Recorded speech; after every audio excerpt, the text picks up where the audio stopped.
上到嚟柏傲莊現樓1B 座嘅22樓 A 室，實用面積765尺嘅3房1套連儲物室嘅單位。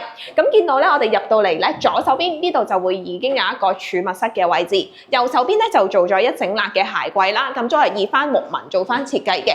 之後另外我哋成大個客飯廳都係一個長形嘅客飯廳，睇下有幾大先。哇，闊都有成差唔多接近3米啊，長都有成接近差唔多6米啊，非常之大。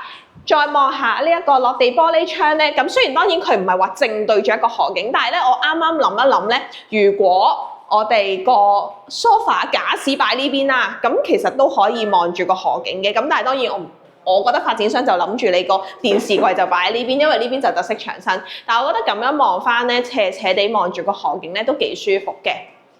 好啦，我哋再望下睡房咧，就做翻個3房1套嘅。咁就我哋望咗睡房先。咁第一間嘅睡房咧，就係可以擺翻單人床啊、書櫃啊咁啦。跟住另外咧，呢一個浴室咧就係本身交樓標準嘅一個色調啦，即係新世界嗰啲交樓標準嗰啲色調啦。跟住咧，第2間房，咁第2間房其實斜斜地都可以望到一個好靚嘅河景嘅。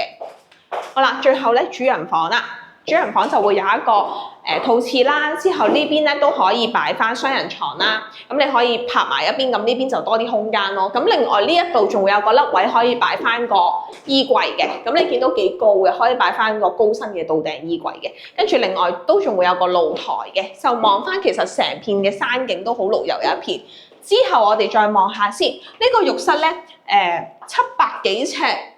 都比個同啱啱800幾尺、900尺嗰啲浴室都差唔多喎，都係有淋浴間，都係有浴缸喎，幾貼心喎呢個。之後我哋最後咧，我哋望下個緊廚先。咁就765尺開個3房1套，再加埋個緊廚。哇！呢個隱藏門好 grand。